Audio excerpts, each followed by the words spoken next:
nossa pasta do livro Pão Nosso, Francisco Xavier, pelo Espírito Emmanuel. Observação primordial. E Jesus respondeu-lhe: o primeiro de todos os mandamentos é: ouve, ó Israel, o Senhor é nosso Deus, o Senhor é um só. Está em Marcos, no capítulo 12, versículo 29. Replicando ao escriba que o interpelou com relação ao primeiro de todos os mandamentos, Jesus precede o artigo inicial do decálogo e observação original que merece destacada.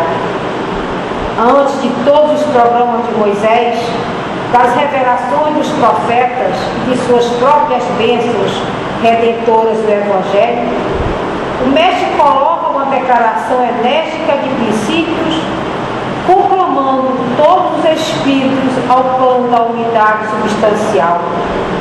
A alicerção do serviço salvador que ele mesmo trazia das esferas mais altas, proclama ao Cristo a humanidade que só existe um Senhor Todo-Poderoso, o Pai de infinita misericórdia. Sabia de antemão que muitos homens não aceitariam a verdade, que almas numerosas buscariam escapar às obrigações justas, que sugeriam retardamento, má vontade, indiferença e preguiça em torno da Boa Nova. No entanto, sustentou a unidade divina, a fim de que todos os aprendizes se convencessem de que lhes seria possível envenenar a liberdade própria, criar deuses fictícios, erguer discórdias, trair provisoriamente a lei, estacionar nos caminhos, ensaiar a guerra e a destruição. Contudo, jamais poderiam enganar o plano das verdades eternas, ao qual todos se ajustaram um dia, na perfeita compreensão de que, abre aspas, o Senhor é nosso Deus, o Senhor é um só. E assim, meus irmãos, essa parte de amor, de luz, é que nós vamos elevar os nossos pensamentos a Deus, a Jesus, a nossa Mãe Maria Santíssima e aos mentores espirituais da casa de João Batista. Agradecendo mais uma vez, Pai amado, a nossa presença aqui na casa de João Batista. Mais uma semana se passou e estamos aqui, Senhor, agradecido pela oportunidade de trabalho, de estudo e de aprendizado, Mestre. Que a Tua paz se faça em nossos corações, esses irmãos aqui, encarnados, mas também, Senhor, um número muito grande de desencarnados, todos com o mesmo propósito, Senhor, de estudar a Tua doutrina cristã. E aqueles nossos irmãos que aqui não puderam estar, Senhor, recebam igualmente as Tuas bênçãos, Senhor. Que a nossa casa, neste amado, esteja amparada e protegida, agradecendo também, Senhor, aos benfeitores espirituais que aqui estão conosco, nos amparando e nos protegendo.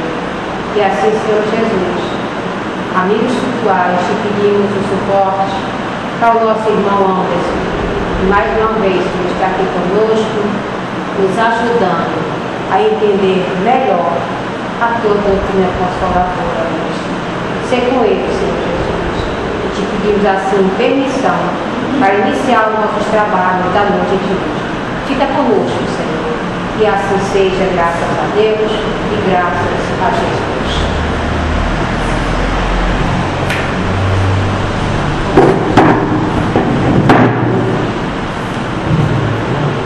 Bom, meus irmãos, nós vamos... Precisa dar? Dá para ouvir? Está dando para ouvir minha voz? Nós vamos trabalhar hoje, nosso estudo, da lei de adoração, em que Kardec vai trabalhar o conceito de adoração como uma lei. Isso já é algo interessante. Lei, a gente precisa entender aqui, ela tem um sentido não de algo como as nossas leis humanas, que nos obrigam a fazer ou a obedecer determinadas questões. Não é isso. Lei é no sentido de que está na natureza. É algo que faz parte da construção da realidade. Nós temos leis que são essencialmente físicas, que estão ligadas ao processo da matéria, e temos leis transcendentais que ultrapassam as questões físicas. É disso que Kardec está abordando. Um exemplo de lei física é da gravidade. Se nós jogarmos o objeto para cima, a lei da gravidade, ela puxa. Um planeta em que não há gravidade, como é que as pessoas viveriam? Flutuando, não é isso? O planeta não as segura. No nosso planeta Terra, nós temos a gravidade, e isso é uma lei física. Então Kardec aborda a lei de adoração como sendo não uma imposição, mas uma coisa natural. E aí nós começamos a perceber que isso realmente é uma realidade. É uma realidade factual, é algo histórico. O ser humano, desde que ele surgiu na Terra como Homo sapiens sapiens, ele tem na adoração um elemento fundamental da sua sobrevivência. Alguns antropólogos, inclusive, chegam a dizer, usando as leis de Darwin, seleção natural, o homem que chegou até nós, o homem que sobreviveu, era o homem religioso, homo religiosos. Por quê? Porque foi esse homo religioso que conseguiu ter sustentação psicológica e emocional para se manter vivo. Um dos maiores desafios dos mentores espirituais para com o homem, em todas as épocas, é dar a ele fundamento, razão, motivo para viver. Então a religiosidade, ela surge desde que o homem surge e traz dentro da sua essência o contato do homem com a sua alma, com a sua essência divina. A doutrina espírita nos explica uma coisa básica: nós não somos corpo físico. Nós não somos corpo físico. Nós estamos num corpo físico temporariamente, mas aqui não é a nossa morada única e definitiva. Nós já vivemos aqui milhares de vezes, já tivemos vida na Terra milhares de vezes, já renascemos às vezes, já desencarnamos muitas vezes. Então a doutrina espírita, ela traz um ingrediente que não é novo, mas na forma como ela traz é novo. Porque antes, dizer que existe vida após a morte, na forma tradicional, era apenas uma questão de fé, de crença. A doutrina espírita traz essa realidade como fato. Aqueles que se debruçam na literatura espírita vão lidar com uma série de eventos, fatos, elementos que comprovam a existência da vida após a morte. Então nós não estamos debruçados em crença, em crendice, em mito.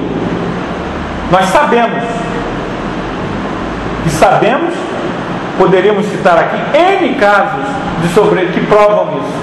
A literatura espírita é farta Nós podemos citar aqui Gabriel Delany, Ernesto Bozano, entre outros, Camille Flammarion e tantos outros autores que se debruçaram demonstrando uma série de fatos, eventos, circunstâncias que a vida continua. Os fatos são milhares e milhares, fatos que acontecem conosco.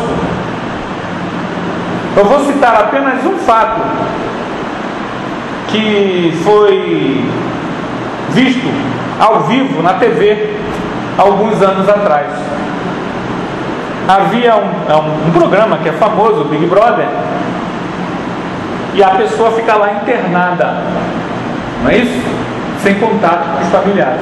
Eu vi uma senhora que era do Big Brother e ela está lá sendo filmada, porque a proposta é ficar filmando a pessoa, e ela está no pátio tomando sol. E aí ela escuta: Wanda? Vocês se lembram disso? Cida. A Cida, né? Cida. Eu estou inventando o nome da irmã, eu não me lembro o nome da irmã. A personagem é a Cida. Wanda, você me chamou? E naquela hora, naquele momento, o que estava acontecendo com a irmã dela? Estava desencarnada. Então, um fato comprovado. Os mortos, aqueles que partem, vêm entrar em contato com seus entes queridos. Há livros sobre isso. Ernesto Bozano tem livro, A Crise da Morte, só fala sobre isso. Então nós temos N fatos. A vida após a morte não é uma literatura na doutrina espírita. Aí você começa a entender por que o homem ele buscou adorar a Deus desde lá, desde o início, há 200, 300 mil anos atrás. Porque nós somos espírito imortal e a nossa alma, ela é sequiosa de Deus. Nós temos sede de Deus, nós temos sede de aspirar o divino, mas nós não sabemos disso. Nós somos carentes emocionais, colocamos nossas esperanças em objetos e pessoas, quando na verdade essa ânsia de amor, de amar e de ser amado, a gente vai encontrar em Deus. Então Kardec vai nos falar da lei de adoração, de que é da natureza humana o amor a Deus. Isso não é uma obrigação. O judaísmo, como citou Emmanuel, coloca lá os 10 mandamentos como uma prática obrigatória que todo judeu deve fazer. E o primeiro é amar a Deus, isso como uma obrigação. O que a doutrina espírita vai nos dizer é que Deus, Ele é o amor. Quando nós nos abrimos para Deus, nós começamos a nos abrir para a vida. Isso não é uma imposição, é uma necessidade do próprio processo evolutivo. A gente costuma dizer, na nossa casa espírita, no atendimento fraterno, seja lá qual for o problema que a pessoa apresente, uma das coisas que a gente vai dizer a ela é a necessidade da prece. Ao acordar, ao ir dormir, ao ir trabalhar, prece, tomando banho, é muito bom. Por quê? É uma coisa de se tornar místico, é isso? Não. A prece vai te colocar em sintonia com Deus, que é a maior força que existe do universo. Então, quando você entra em contato com a oração, você está se enchendo de energias superiores, da melhor que existe. Então, ser simpático à prece faz com que você comece a ter uma visão melhor do mundo que te cerca. Eu faço essa pergunta, eu acho que eu já devo ter feito aqui, eu faço essa pergunta sempre. Eu não sei porquê, é unanimidade. Você vê como a gente é tudo parecido. Vamos ver se aqui, dessa vez, alguém vai afirmar o contrário. Alguém vai levantar a mão. Vou até usar o microfone para ficar bem enfático. Solta aqui, ó. Está preso aí. Não, não precisa soltar. Precisa não? Quem quer ser infeliz, levanta o dedo. Você vê como é que é unanimidade? Até hoje, ninguém levantou o dedo.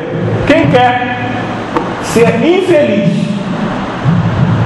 Ninguém. Ninguém quer ser infeliz. A prece vai ser esse manancial de luz que vai trazer para nós lucidez, para que ao andarmos nós caminhemos em direção à luz. Porque quando eu não caminho em direção à luz, eu caminho em direção à infelicidade, ao infortúnio e à dor. Esse é o desafio nosso. Nós moramos em frente à Praça Paulo da Portela. Isso significa, não sei se vocês sabem, que nós temos constantemente ali bloco, desfile, não sei o quê. Eu não tenho nada contra, às vezes vou até lá assistir. Mas para quem mora ali naquela rua, ela tem um problema. Você aumenta o número de cacos de vidro na rua, de garrafa quebrada, bêbados, encontros amorosos, tudo ali na minha rua. Você quer estacionar, as ruas estão, as garagens estão, os carros estão tudo. Então o problema não é lá o cantor, não. O cantor às vezes até é bom, você vai lá, prestigia. O problema é o seguinte: toda a ambiência é saturada de álcool. Nós estamos chegando próximo ao carnaval. É proibido brincar o carnaval? Não. Hoje mesmo eu estava lendo uma mensagem de Emmanuel falando sobre os absurdos que acontecem durante a festa de carnaval. Então Emmanuel vai citando diversas coisas abomináveis, a ninguém é de ninguém, o álcool em excesso, a sexolatria. Emmanuel está condenando o carnaval? Não. Emmanuel está condenando as pessoas que utilizam desse momento para fazer isso. A prática imoral, indecente, que vai levar o quê? Ao inferno? Não. A infelicidade, a dor. Ele diz nessa mensagem que ali pode acontecer coisas num dia. Mas pode ser no carnaval, pode ser hoje, pode ser amanhã, pode ser no Rock in Rio, pode ser em qualquer lugar.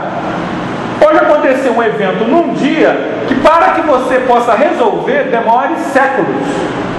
Isso é real, gente. Isso não é fantasia.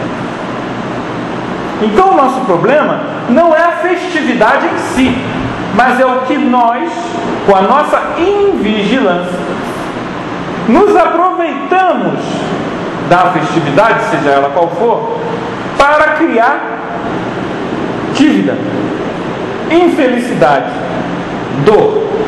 Qual é a solução? Buscar melhor sintonia. A busca pela melhor sintonia vai nos fazer ter discernimento, e o discernimento ele é pessoal,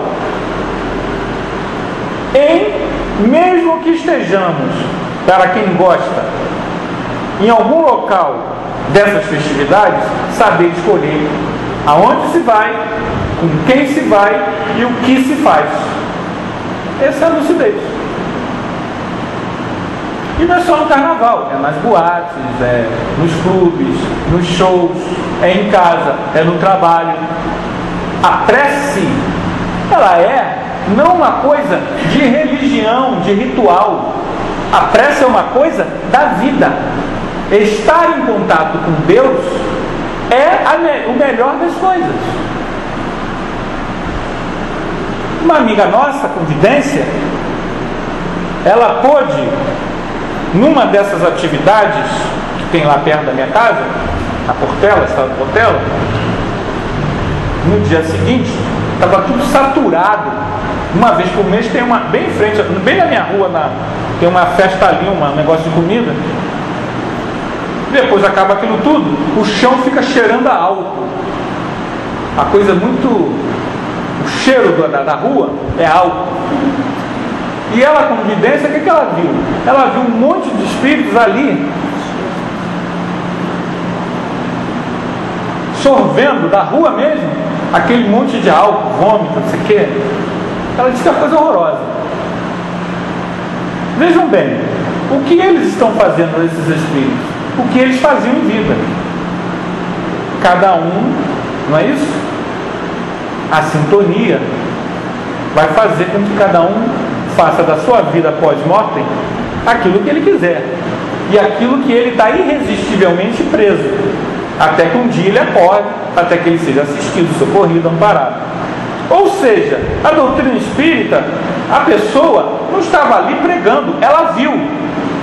Ninguém disse para ela que aquilo existe. Ela viu. Ela estava subindo a portela e viu. Então, o que interessava a ela? Uma prece. É porque é mística, porque é fanática, porque é carola? Não. Porque ela quer, ela que vê, é não manter uma sintonia com aquele tipo de entidade. Nós queremos o quê? Não é ser felizes? Nós temos que buscar a sintonia com a luz. A sintonia com a luz, a lei de adoração, ela vai funcionar quanto mais desinteressado de objetos, coisas e soluções nós quisermos. Quanto mais nós tivermos um contato com Deus cheio de amor e reverência, melhor será a sintonia. É um paradoxo. Não sei se vocês perceberam. Mas quanto mais a minha relação com Deus me dá, menos eu recebo. Perceberam? Por quê? Porque o me dá, me prende a matéria. Uma vez, há muitos anos atrás, deve ter uns 15 anos isso, eu estava no meu portão e veio uma pessoa de uma religião. Eu estava levando uma amiga que tinha nos visitado até o portão.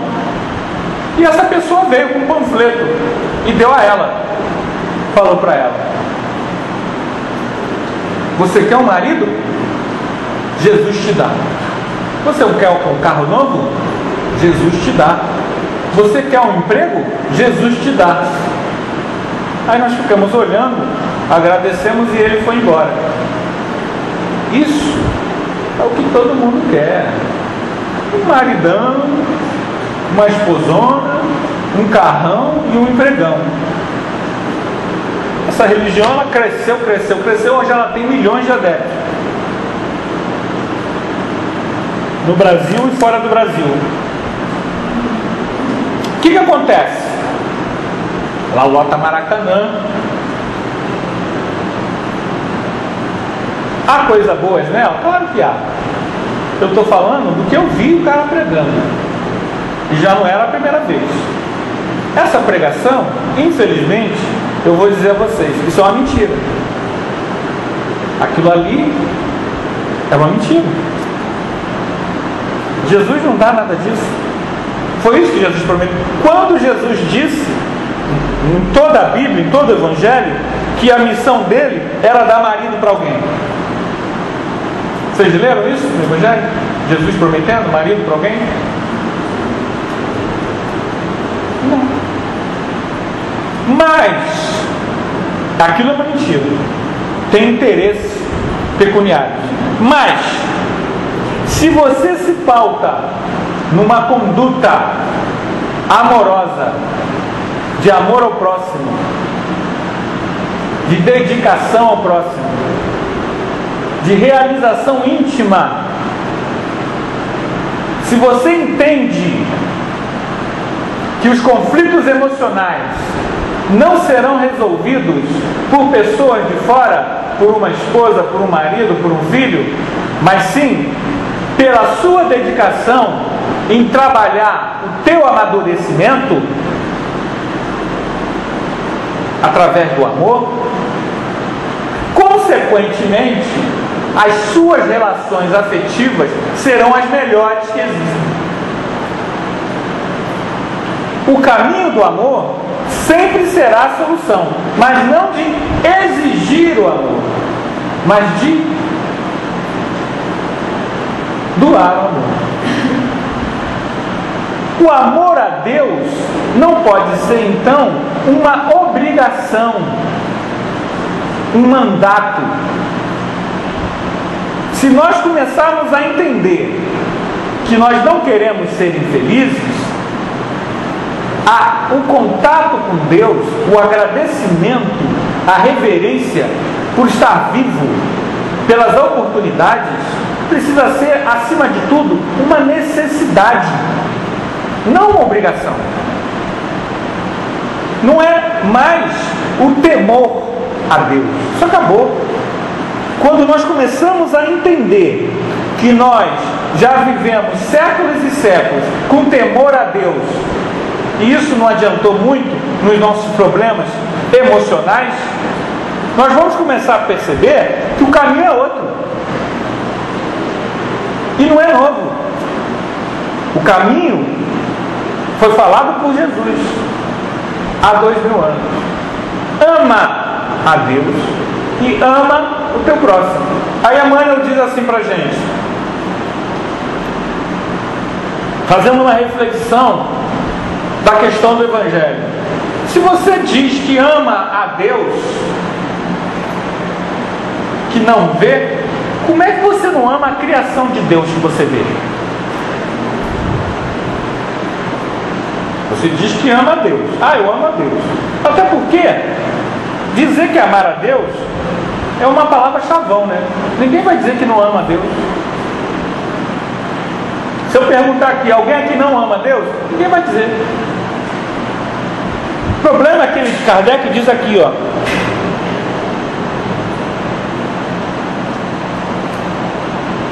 O amor não pode ser algo sem sentimento. Eu não posso falar que amo alguém sem colocar nisso uma prática de sentimento.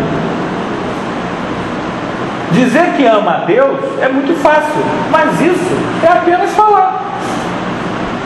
O nosso processo de adoração, que nos coloca em sintonia com o melhor que há, nós precisamos colocar o quê? Sentimento. Não pode ser uma prece decorada sem, como se você estivesse recitando um poema vazio, como um ator canastrão. Ator canastrão é aquele que decora o texto, mas não consegue interpretar bem. Ele até sabe o texto, mas ele não consegue viver o ato da peça. E às vezes, principalmente quando ele é brasileiro, você percebe que o ator não está bem. Quando é americano, é outra língua, às vezes a gente diz, o cara tem que ser muito ruim para a gente perceber, porque já é outra língua. Na prece, na oração, não adianta a prece decorada, mas a prece pode ser uma prece já conhecida. Não há nenhum problema, desde que se coloque o quê? Sentimento. Uma vez, há muitos anos atrás, a gente era ainda adolescente, fazendo campanha do quilo, fomos maltratados na rua por uma pessoa. Eu não, a companheira, a coleguinha. E aí a gente pegou a prece de Cáritas e lemos em voz alta, eu e ela, na rua, do outro lado de Madureira, lá perto da praça, ali na Mundo dos Lobos ali. Nós dois nos emocionamos, a prece de Cáritas. Nós lemos com emoção, para nos reequilibrar. Porque a gente é tudo orgulhoso, né? Você leva um passa fora, já dá vontade de tudo de ir embora. Ainda mais com 19 anos, 18, 19 anos, Então a gente leu em voz alta a prece de Carita e a gente se reequilibrou. Houve emoção e sentimento. Então o problema não é que então eu não posso rezar o Pai Nosso? Pode. Eu não posso rezar a prece de Ismael? Pode. Eu não posso rezar a prece de Caritas? Pode. Desde que o problema não é se a prece é decorada ou não. O problema é o sentimento. A adoração, ela se torna uma necessidade quando o homem verdadeiramente busca a sua espiritualização. Essa necessidade, ela surge porque nós precisamos estar em sintonia com o melhor. Se eu quero estar em sintonia com o melhor, eu não posso abrir mão da prece. Eu não posso abrir mão de fazer uma oração. Eu não posso abrir mão do culto do Evangelho no lar. Tradicionalmente, no movimento espírita, o culto do Evangelho no lar é um momento em que a família se reúne durante 20, 30 minutos, 1 hora, para estudar o Evangelho. Pega-se um livro, o Evangelho segundo o Espiritismo, pode ser o Livro dos Espíritos, o Fonte Viva, o Pão Nosso, pega-se uma jarra d'água, faz uma prece inicial, abre, faz a leitura, se quiser comentar, comenta, se não quiser, faz a prece final e encerra-se. A família, ou quem quiser da família, está estudando o Evangelho juntos. Basicamente é isso. Em geral, quando a pessoa ainda não está conscientizada da necessidade dela ser feliz, ela quer ser feliz, mas ela não sabe como, ela vai ter resistência. Eu não posso fazer porque meu marido não deixa. Meu marido é um bandista, meu marido é ateu, meu marido é evangélico, ou ninguém lá em casa vai querer fazer. A pessoa pode fazer sozinha. Não, mas aí não precisa ser na sala, pode ser na cozinha, pode ser no quarto, pode ser na área, pode ser na varanda. Não há desculpas para não se fazer o culto do Evangelho lá. A gente não faz por quê? Porque a gente não quer. E a gente não quer porque a gente ainda não está percebendo que estar em contato com o melhor é que vai nos trazer felicidade. Porque infeliz ninguém quer ser. É aquela história, o Bento, ele estava procurando a chave. Aí, chegaram para ele: o que você está procurando aí, Bento? Ele está lá na rua, procurando a chave.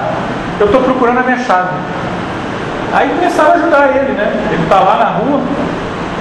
Onde você perdeu a chave? Eu perdi a chave lá dentro de casa. Nós somos assim. Nós procuramos as soluções longe, distante. Nós precisamos entender que estar em contato com Deus, buscar estar em contato com Deus, traz felicidade, traz a harmonia, traz o equilíbrio. Vocês já perceberam que quando a gente está irritado, a última coisa que a gente vai pensar é sair daquele ambiente e fazer uma prece em voz alta, pedindo a Deus? Por quê? A tendência é a gente cada vez mais alimentar a irritação. Por quê? A doutrina espírita responde: sintonia. Quanto mais sintonia eu tenho, mais ela aumenta. Por isso, gente, que o umbral está cheio há muitos milênios. Por quê? O corpo físico, ele nos segura. O emocional, quando você não tem o corpo físico, o que você pensa, o que você sente, você é arrastado. Então, uma pessoa que tem ódio, ela rapidamente se enlouquece, porque a tendência é aquilo aumentar. E aí você entende, quando você chega numa reunião mediúnica, como aconteceu conosco há pouco tempo, a pessoa está perseguindo a outra desde a Idade Média. Se apresenta ainda com armadura, porque foi traído lá há 800 anos atrás. Aí você pode pensar assim: poxa, meu amigo, 800 anos? Será que não tem tanta mulher no mundo? Por que você não perdoa eles dois que... O problema é que a pessoa, no mundo espiritual, ela não tem essa lucidez, ela já está enlouquecida, porque o emocional dela está completamente desarvorado. Se nós colocamos o nosso tesouro numa pessoa, nós vamos sofrer. Nós vamos entrar em depressão quando essa pessoa não corresponder às nossas expectativas. Aí acontece o quê? Você fica viúvo e entra em depressão. Muitas pessoas, quando ficam viúvas, morrem 1 ano, 2 anos depois. Espíritas, eu conheço casos assim. Por quê? Ela não conseguiu colocar em Deus os seus sentimentos maiores. Uma dessas pessoas deu uma comunicação espírita, consciente. Sabe o que ele disse? Trabalhador, diretor de casa espírita, eu fui suicida. Suicida moral. Não era para ele ter morrido de depressão, porque a esposa morreu. Ele tinha conhecimento e ele apressou o processo. Ele não foi para umbral, não. Não foi para umbral, não. O problema dele é aqui, ó. Ele não precisava de ir para o umbral, ele já tem conhecimento, né? Ele tinha lucidez de que o quê? Ele deveria ter entendido que todos nós vamos um dia. Nós somos espíritas, né? Claro que a gente pode ficar com a dor. Você vive com uma pessoa de 50 anos, mas você não pode transformar isso no fim da vida. Não tem mais sentido. Desanimado, não querer sair da cama, não querer nem comer direito, e vai definhando e vai embora.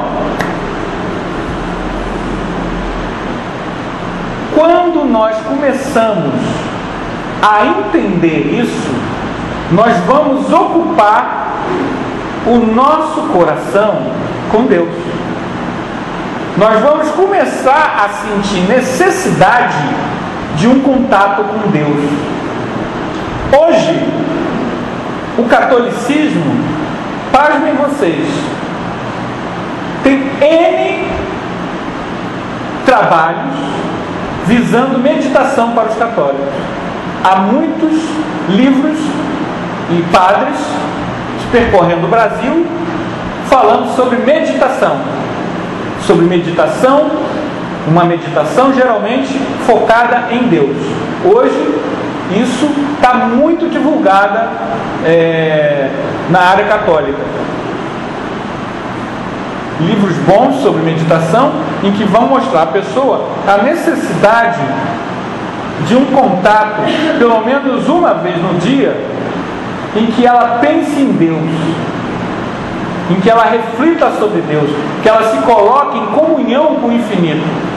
Isso é uma necessidade da nossa alma. Nós ainda temos dificuldade de perceber essas necessidades. E aí vivemos em carência, pulando de carência em carência, porque não entendemos que o que a nossa alma necessita é do divino.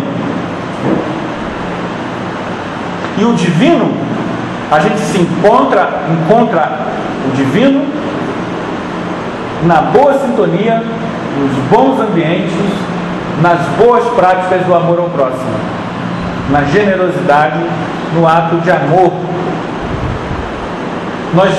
À medida em que efetuamos uma sincera vontade de nos tornarmos homens de bem, nós vamos começar a buscar por nós mesmos músicas espiritualizantes, ambientes espiritualizantes, conversas espiritualizantes. Não quer dizer que a gente não vá dançar, não vá ter amigos que não sejam assim, assim. Não é isso. Eu estou dizendo é que uma coisa nova adentra a nossa vida. Não é o que nós fazemos habitualmente há 5.000 anos, não. Isso aí vai continuar fazendo. Só que à medida que você tem um fato novo, esse fato novo, ele adentra a sua vida e ele vai ocupar um espaço. Na medida em que você for percebendo que a espiritualização, o contato com o divino te leva a aumentar o número de vezes que você faz prece ao dia, naturalmente, isso vai te levar a uma coisa que a gente não gosta, a uma pacificação íntima, a gente fica menos irritado. Hoje a gente ainda não gosta, a gente gosta de ficar irritado. Não, eu não gosto não. Isso é psicológico. Se você não gosta, me diga alguma coisa aí, alguém que não gosta de comer, por favor. De comer? De comer. Melancia. Melancia. A senhora come? Não. Quando você não gosta, gente, você não faz. É quando nunca provou. Não gosto. Não cabe. Nunca provou, não sabe. Mas quando você não gosta de uma coisa. Eu, por exemplo, negando assim a minha cor e tudo mais, eu não gosto de feijoada. Tenho sérios problemas com o pessoal que faz feijoada, né? Eu não gosto, nunca gostei desde criança. Feijoada, aquelas coisas no feijão, eu prefiro feijão sem aquelas coisas, né? Eu não como. Você não vai me ver feijoada do não sei o que. Eu não vou. Isso você não vai ver. Eu não gosto de feijoada. Quando você não gosta de uma coisa, é isso que eu quero. Você não faz. Mas hoje eu fiquei irritado 4 vezes. Eu não gosto de ficar irritado. Eu estou alimentando. Aí por isso que a gente não faz prece. Você faz a pirraça lá com a esposa. Não. Ou com o filho. Ou com o pai. Você gosta de fazer pirraça. Você está fazendo. Quando é que eu vou provar para mim mesmo que eu não gosto? Quando eu começar a ocupar, me irritei prece. Me irritei perdão. Me irritei, eu estou lutando. Reconhece-se o verdadeiro espírita como? Pelo esforço que ele faz para domar as suas más tendências. É um processo de crise. Se eu não entro em crise com as minhas más tendências, é porque eu estou muito bem, benço esplêndido, muito obrigado. Venho tomar meu passe, estou carregado, né? Porque está carregando, né? Um monte de gente junto, um monte de energia negativa. Aí toma o passe, está se iludindo. E volta lá, quando sai ali, o pessoal vem tudo junto. Vamos embora. Não é isso que o André Luiz fala? O André Luiz fala isso lá no domínio da mediunidade. Nós somos assim. O nosso processo de amadurecimento vai nos levando a colocar prece na nossa vida. Aí o culto do evangelho lá não é aquela coisa, você já faz o culto? Não, é que meu marido, é que a novela, é que meu filho, isso já acabou. Você sente necessidade de trazer essa luz para a tua casa. Tem gente que faz culto do evangelho lá todo dia. Nosso amigo contou um caso, ele que tinha evidência, ele trabalhava, eu trabalhei muito tempo também, ele trabalhava na Telerge, tem gente aqui que talvez nunca tenha ouvido falar do Telerge, e ele fazia manutenção do telefone, ele era espírita, tinha evidência, e chegou na casa lá no Engenho de Dentro. Quando ele chegou na casa, no portão da casa, o que ele vê com a evidência dele? Luz. Luz espiritual. A luz vinha e dava um banho de energia. Ele está quieto, de dia. Ele está trabalhando, ele dá telérgico. Não fala nada. Isso ele não... Nem em casa espírita ele está acostumado a ver isso. Aí ele toca a campainha. Vem um senhor. Ah, eu sou da telérgica, não sei o quê. Vim ver o problema aí, não sei o quê. Aí entrou lá para ver o aparelho. Isso tem muitos anos. E aí ele está lá consertando. Aí vai dar um certo horário, para não sei qual é, me lembro. Aí o senhor falou para ele: o senhor me desculpa, nós somos espíritas, o casal. Aí ele falou, ele pensou, né? Já começou a decifrar. E nós fazemos o culto todo dia, culto evangélico.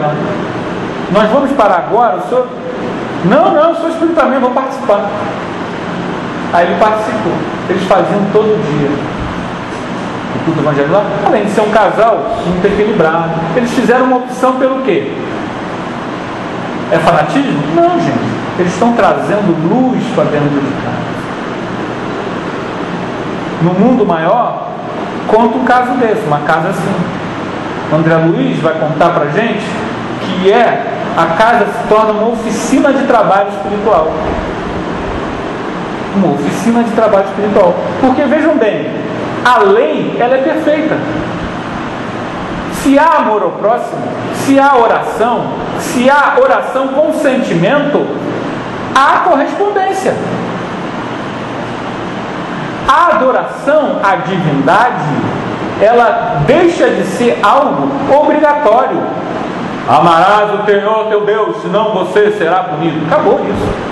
Você sente a necessidade de estar em contato com Deus. E quanto mais você busca essa sintonia, através da prece, da visualização, da meditação, quanto mais você busca essa sintonia, mais, na expressão nossa aqui carioca, né? Mais os seus caminhos se abrem. Eu costumo dizer que tem uma música, acho que não sei se é de Jorge Ben, mas que a Fernandinha Abreu canta, que é do Jorge. Estou protegido com as roupas. Vocês conhecem essa música? Né? Que Jorge vai, aí a pessoa põe lá o retrato de São Jorge. Tudo bem, no carro para proteger, mas vejam bem, à luz do conhecimento espírita, se o São Jorge for um santo, porque eu como historiador, existe até no próprio catolicismo dúvidas se essa pessoa existiu mesmo. Se ele for um santo, ele só pode ajudar como Francisco de Assis, como Bezerra de Menezes, se houver o quê? Sintonia. Se não há sintonia, não adianta você botar no adesivo do seu carro qualquer figura. O adesivo não vai resolver o teu problema. O que resolve o teu problema é a oração, é a prece e os atos bons. Porque também não adianta fazer oração e a bola caiu na tua casa, aí você já vem com o facão. Agora é minha vez, a bola bateu no meu portão, aí caiu. Aí, não adianta fazer a prece, não é isso? E vir com o facão e jogar as duas metades lá. Não adianta. A sintonia, a prece não dá sintonia se eu não preencho a minha vida de atos de amor.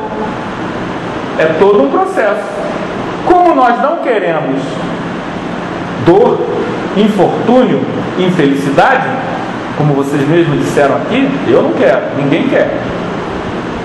Nós temos que buscar que o melhor abridor de caminhos, o melhor protetor que protege, não são as cores e as bandeiras e a espada de Jorge, mas é a prece a Deus e os atos amorosos.